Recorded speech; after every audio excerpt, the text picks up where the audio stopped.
Orange gas at all, but I brought some. Okay, so Garth, we got the.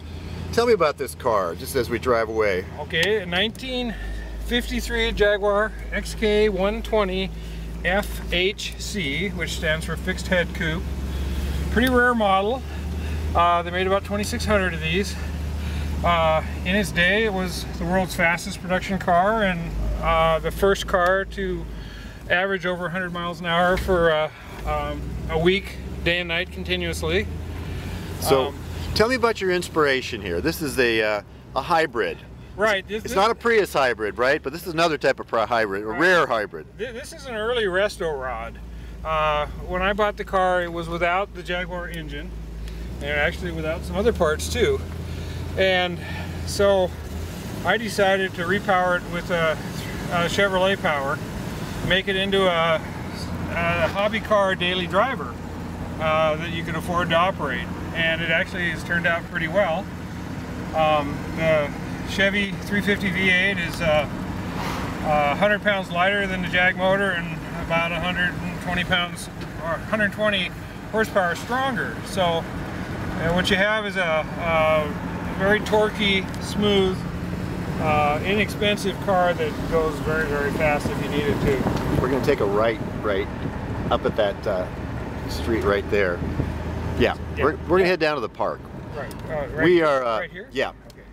We're going to go down to the local park here in lovely Carnation on a blustery day. Oh my gosh. That doesn't sound like a twin cam V8 inline Jaguar. Actually, it sounds really good. So tell me about the motor. Is it just Well, I had it built for the car. This is not the first motor I had in here. The first one was a little smaller. This is a 4-bolt main Corvette motor. It's 350, but it was remanufactured with a lower compression. It has a stock regular compression, regular gas, so it's not all hyper and temperamental, unlike, right? We're gonna take a left down into that parking lot. Just find an empty spot. Right. So it's but it's been balanced, and it's going right there. Right here? Left here, sorry. Left here. Okay. Yeah. It has an RV cam. It's been balanced, and it revs reliably to 6,000 should you feel the need. Just gonna park at an angle right there. Perfect. The car has the vintage Jaguar drum brakes, so stopping is more like a smoky re-entry. Great. Why don't we leave it running and open the hood and get a shot of this motor running? That'd be great.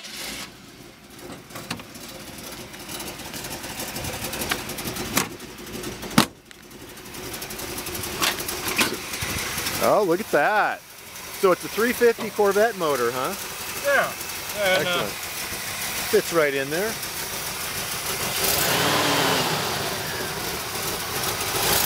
It makes really nice sound. Wow. Excellent. And what's the transmission? It's a 3-speed GM turbo hydromatic, and it works really well with this motor. You don't need a manual transmission to have this power weight ratio. This is nice. So, is this a little bit lighter than the standard inline block? Or yeah, it's about 100 pounds lighter.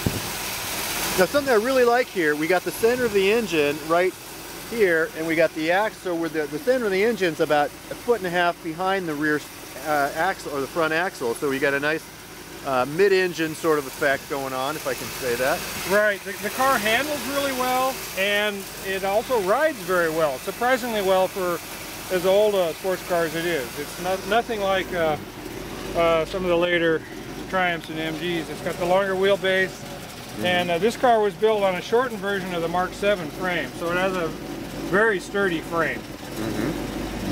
I love your shifter box in there with the matching wood. Right. The dash is looking really nice, isn't it? Yeah, this was the luxury liner of the 120s. Right. So the rear end is original, if I understand. Right, yes. The rear end is very sturdy, never had any problems with it, never broke an axle or anything. It's a Salisbury. Yeah, great. Looks great. I like the headliners, looking very nice. The little windows. Little vent windows. The fixed head coupe is such a pretty car. Right, and there's so many nice curved wood surfaces on it. Everything's curved. Look at the back window, it's very complex. Wow. I had to locate one of these, it wasn't easy. Now will the boot open up? Can I get a absolutely. quick shot back there? Got to switch into the English speak here with the boot and bonnet. That's right. Oh, very nice.